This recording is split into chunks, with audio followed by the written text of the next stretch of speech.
Hi guys, how are you? Hi, Tian. We're all right. And yourself? I'm good. So just to get this started, tell us how you guys got into philosophy of science. Well, why don't I start? So I got into philosophy of science by starting off as a science student as an undergrad. So I started off as kind of a standard biological chemistry student, but I realized one summer after working in a lab that I wasn't actually interested in practicing science, but I liked learning about it. And at the same time, I started taking courses in history and philosophy of science at the University of Toronto, which is where I did my undergrad. And I just got really excited about that. So I ended up switching majors and doing one of my majors in HPS and then pursuing graduate school in philosophy of science, also at the U of T. Well, for my part, I'll have to out myself here because I'm not a philosopher of science. I'm a historian. But I had a similar sort of trajectory. I started out wanting to do physics and realized I would be solving well-posed problems for the next 10 years before working on somebody else's research project if I took that route, and realized the people who were asking the sorts of questions I was interested in were working over in the philosophy department and the history department. And so I ended up doing an undergraduate degree in history and philosophy of science, and went on to do a PhD in history of science, but also a master's of philosophy. I've maintained a dilettante's interest in philosophy of science from that time. Okay, great. So you guys have collaborated on a paper entitled "What is a Canonical Case?" And then for listeners who aren't familiar with the term canonical case, would you guys start off by giving an example or explaining this term a bit more? Yeah, sure. So this is a term that we introduced in order to talk about how philosophers use history in the course of making their arguments. And what we want to suggest by identifying canonical cases is that there are some cases in the philosophy of science, some historical cases that have been worked through well enough, whose dynamics are well enough understood, that they are capable of being used for evidential purposes to evidence claims about the way science works in the context of philosophical arguments. And so we're making an analogy here to a literary canon where people will say, look, there are certain works that are indicative of how American literature or Russian literature or Spanish literature works, that represent the core characteristics of that body of work. We're trying to say something similar. There are certain cases, historical cases, that if we understand them well enough, we can use them to be representative cases for the purposes of making philosophical claims. That's awesome. I really like the whole idea of a metaphorical canon to represent this idea. That's very interesting. So would you guys tell me the kind of just the main idea of this paper and your proposal and how exactly canonicity can take place in practice? Yeah, so this paper builds on a previous paper that we published last year, where we introduced this notion of canonicity. And what we're thinking about really in this paper is how it is that historians and philosophers of science can develop cases that are useful not only for their own particular philosophical aims, but also for the broader community of historians and philosophers of science. So what we point out is that so Joe's talking about the analogy to literary canons. So if you think about how certain works of literature become canonical, we might find that the canon of, say, English literature is skewed to white men, say. And that doesn't necessarily mean that like Shakespeare and Tolstoy are bad authors, but perhaps they're not representative of literature more generally. So we're saying a similar kind of thing about how cases end up being adopted in the canon of HPS. So people choose cases for their own particular purposes. But what ends up happening is that the canon of cases, so the kinds of cases that become really well developed by virtue of being used repeatedly by philosophers and also drawing attentions of historians, those cases might not be representative of science more generally. So we're not trying to say that any one particular case can represent science more generally, but we think that we can pay attention to different aspects of case selection to benefit the community of HPS scholars at large. Joe, I don't know if you want to add to that description of our paper. I think that encapsulates it nicely. Yeah. Great. So do you have, did you guys like, sorry. So what are the implications kind of this, if this idea is like taken seriously? Well, we want to say, we want to avoid being too radical. So I think the temptation when you observe something like this is to want to say, oh, this can be the foundation for an overhaul of how we do everything. We don't really want to say that. What we want to say is that actually by drawing attention to this, by making it the background against which we evaluate philosophical claims, against which we construct our own arguments, that we will promote a better, more representative canon. That if we are conscious when we're constructing our own arguments, to think about whether or not the examples we're choosing are representative in the way that we want them to be when we're critiquing others' arguments. Are we thinking about how the examples they're using fit into the canon, whether they perpetuate these systemic biases in the canon? That awareness of that can help move the group of canonical cases we have to work with in a more productive, representative direction. Yeah, definitely. Do you think that the idea of a canonical case applies pretty equally well to both topics of science and also other areas, as Agnes mentioned, like English or literature? Yeah, I mean, I think so. We're sort of, yeah, presumably yes. We're interested in history and philosophy of science, so we're not like we don't feel qualified to make claims about other areas, but I think it could. I think what we're describing is a fairly abstract and general process that may well apply in other areas as well. Definitely. That's really interesting. I think that has a lot of potential. I think sometimes within science papers or history or philosophy of science, they're pretty narrow. I really like that this is applicable to fields like just completely outside of it too. So. Well, it's sort of where we're drawing our inspiration too, right? So if you think about the way in which the canon has been discussed in literature, a lot of thinkers have pointed out exactly what Agnes said, right? That historically, okay, if you look at the great books curriculum, it's full of white men, right, traditionally speaking. And there have been conscious efforts to say, well, no, we need to broaden the canon if we want our canon to reflect our cultural values.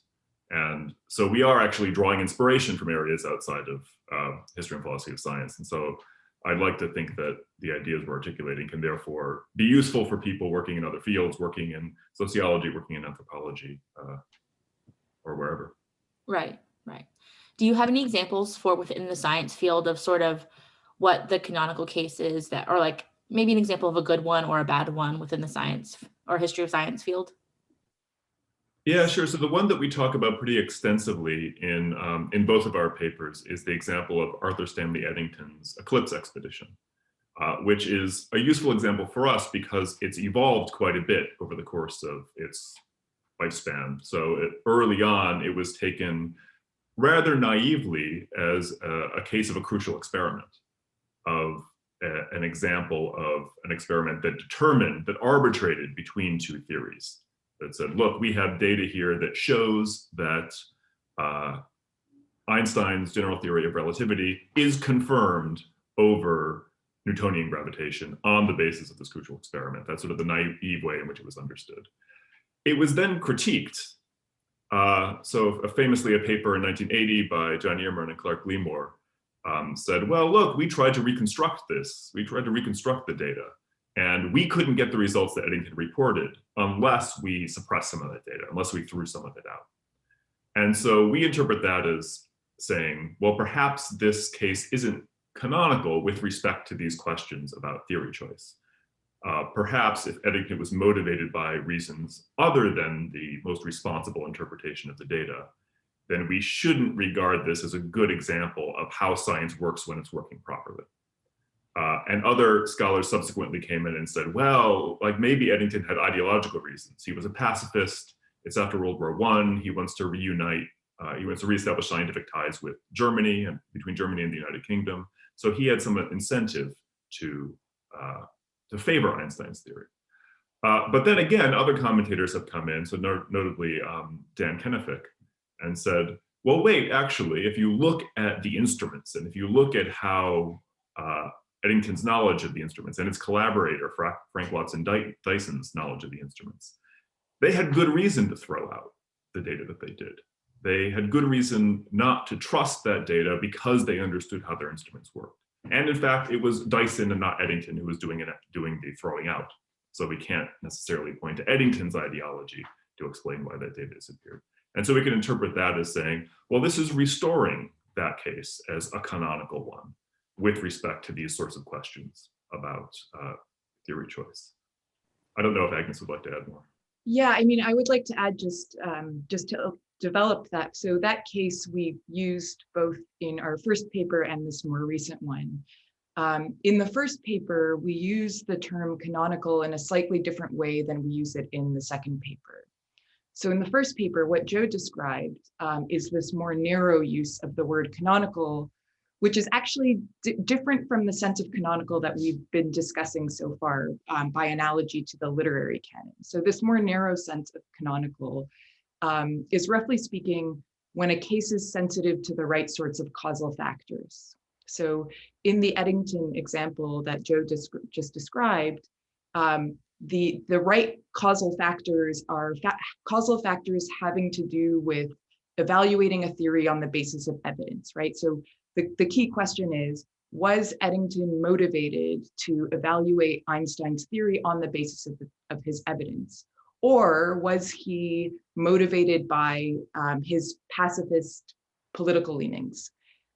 If the latter were true, then the case wouldn't be canonical in this sense. It wouldn't be a good case for teaching us how scientists are responsive to evidence, how theory change can work with respect to the evidence. So that's the narrow sense of canonical that we described in our first paper. In the second paper, we're describing a broader sense of canonicity where we're thinking about this sensitivity to the right sorts of causal factors, but then we're also trying to think about things like whether this case is representative of how science works in general, or whether it's kind of an outlier case.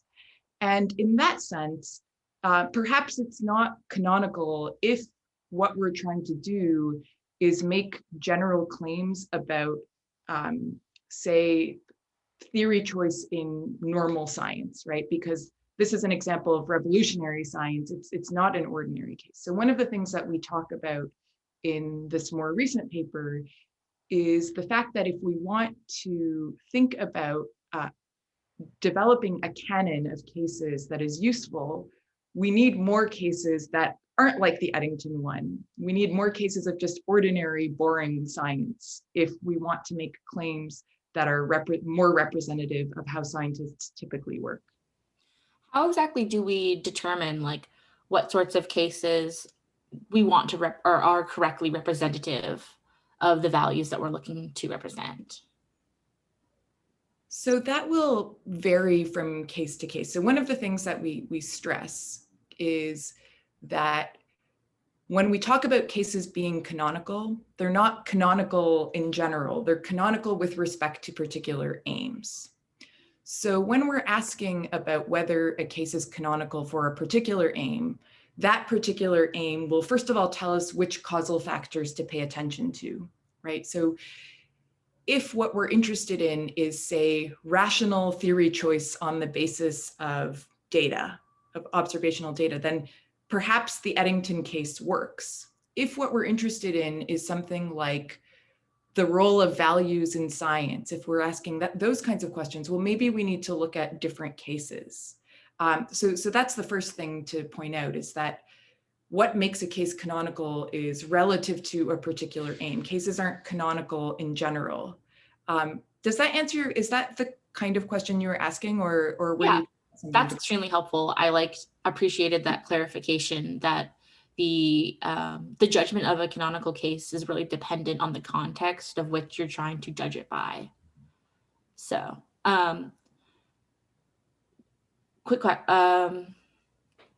so you guys have written a previous paper called Negotiating History that you've already mentioned. Do you have any plans to write papers that are going to continue this debate that you've already started? Perhaps. We'll see. So the second paper in this series is currently under review. It's called The Tragedy of the Canon. And it deals with the sort of issues Agnes was outlining before about the difficulties that emerge through no individual's fault with what we call the global canon, the set of all cases that are used and the characteristics of those cases. The problems with that are the things that we address in that paper coming forward. And once that's out, we'll sit down and think about whether we have more to say. Maybe there's a book in here somewhere.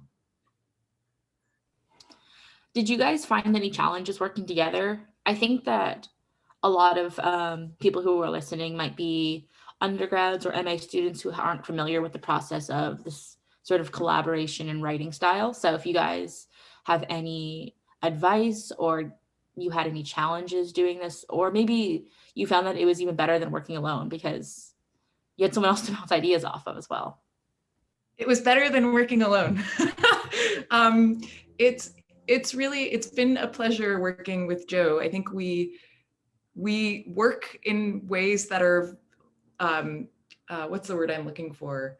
They complement one another, right? So we work really well together. That's not true of every collaboration. I think there are collaborations where you butt heads a bit with your co-author, but Joe and I tend to really enhance each other's ideas. So the way that we would work is that we would kind of alternate back and forth between talking about the ideas and then just sitting down and writing. And each of us would kind of tackle a part of the paper, and often we'd work together in the same room so that if one of us is working on something and it becomes unclear, we can just have a quick conversation about it. And I think we're also really good at reading each other's work and kind of filling in the blanks in a way that clicks for both of us. So I think this collaboration in particular was effortless and easier than working alone. Yeah, I'd second that. I mean, the advice I'd give people is that when choosing your collaborators, you do want to look for somebody whose strengths complement yours.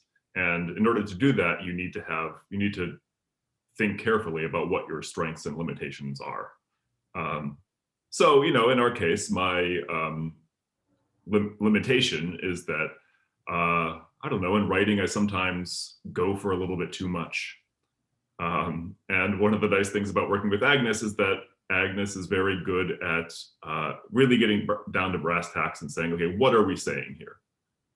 You're gesturing at this thing and it sounds sort of nice and highfalutin, but you need to break this down and actually pin down what you're saying very clearly. So you need to be honest with yourself about what your limitations are. If you're working with somebody who reinforces those limitations, it can be a disaster and it will end up being more work than it would be doing it on your own. But working with somebody who has complementary strengths makes for a much smoother, faster, more enjoyable working experience. Wow, that sounds like you guys had a really great collaboration then. How did you guys, I guess, come to meet or collaborate with each other? Is it like one person reached out, or? Well, we were colleagues at the time. We were both at the University of Cambridge in the Department of History and Philosophy of Science. And I believe we were marking exams, and an announcement came through for an essay prize that the International Union for the History and Philosophy of Science and Technology, is that it? Yes. IUHPST, yeah, as an essay prize. And they announced an essay prize that was about the relevance of the history of science to philosophy of science. And we thought, well, we're a historian and philosopher of science. We can probably find something to say about this. And so that was the origin of the collaboration. We were working together in the process of marking final undergraduate exams, and decided this was a distraction that we'd enjoy and have fun working on. And also, I mean, to kind of add to that story, I think part of the impetus, if I remember correctly, was that one of my research interests is in the history and philosophy of chemistry, and in particular, looking at how the representations that chemists use can shape what they learn, and how if they had used different representations, maybe we'd have different knowledge. So questions about contingency and path dependence in the history and philosophy of science. And I think Joe was reading my research statement and he saw this, and it turns out that Joe has published on contingency. He claims not to be a philosopher of science, but he kind of is one secretly.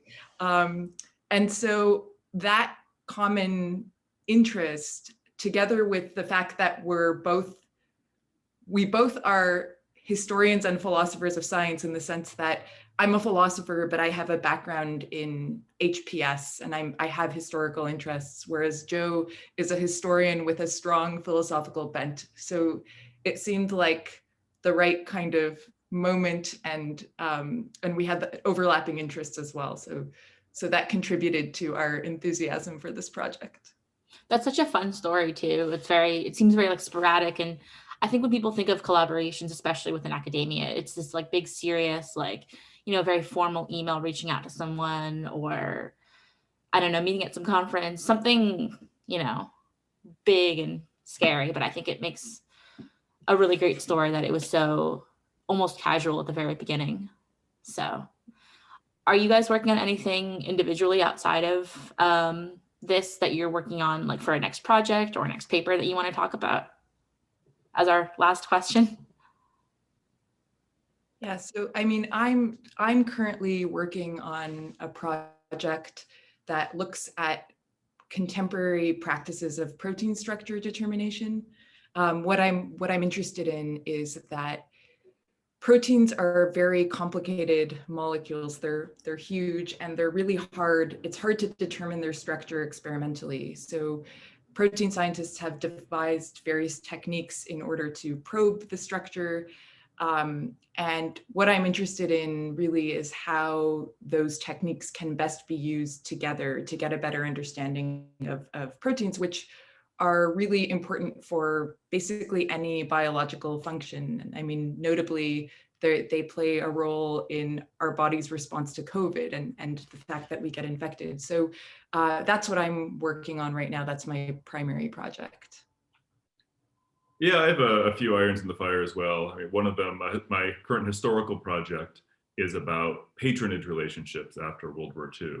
And the reason that industry corporations were willing to fund nuclear research at universities, basic research, undirected basic nuclear research at universities, and why the universities were going to industry instead of going to government, because they thought industry offered a greater possibility of academic freedom for their nuclear research in these decade or so after World War II. I think that's an interesting, unusual pattern of patronage that emerges in that moment.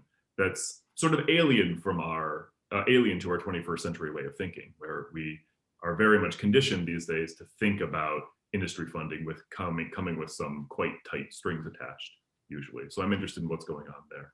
I'd also I'm in the process of launching a project that combines some historical and philosophical thinking to question whether science as a category is still suited to addressing the challenges we face in the 21st century.